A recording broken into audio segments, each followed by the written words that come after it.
Bonjour à tous, quel bonheur d'avoir des arbres en fleurs dans son jardin en ce début de printemps. Vous voyez un magnifique groseillier, tout rose. Il y a aussi l'aubépine, on n'y pense pas, mais l'aubépine est magnifique à cette époque de l'année. Ça vaut vraiment le coup d'en avoir une dans son jardin. Et puis le berbéris qui est ici. Regardez, il est discret, mais quelle beauté aussi, je l'adore. Sans oublier le mahonia, ces grappes jaunes que vous voyez maintenant. Mais si la nature se réveille, si les arbres sont en fleurs, les maladies et les parasites aussi se réveillent. Voyons comment les combattre. Suivez-moi, c'est le docteur Chéroux, le docteur des plantes qui est ici, docteur Michel Chéroux, le spécialiste en la matière. C'est lui qui cherche les parasites et les maladies. Bonjour docteur. Bonjour Laurent. Regardons déjà ce qu'il faut combattre en ce moment. Par exemple, la maladie des taches noires du rosier qu'il faut traiter impérativement en préventif et en curatif et immédiatement. Là, il faut y aller tout de suite parce que c'est méchant ça va vite après.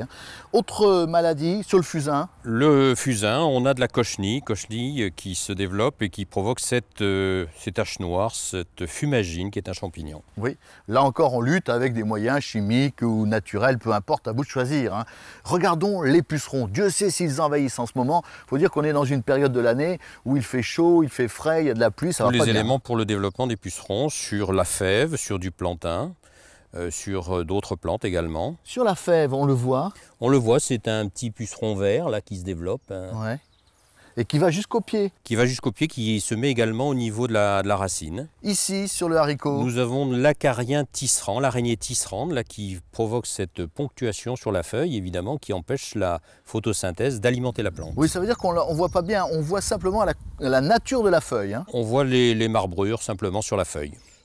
J'aime pas bien vous, mais enfin, regardez quand même ce que c'est, là, ces petites choses, c'est Ces quoi? petits charançons qui peuvent aller sur le grain, sur les haricots, sur le blé en l'occurrence. Les charançons. Merci beaucoup, docteur Chéroux. Merci bien. Au revoir à tous. Au revoir Laurent.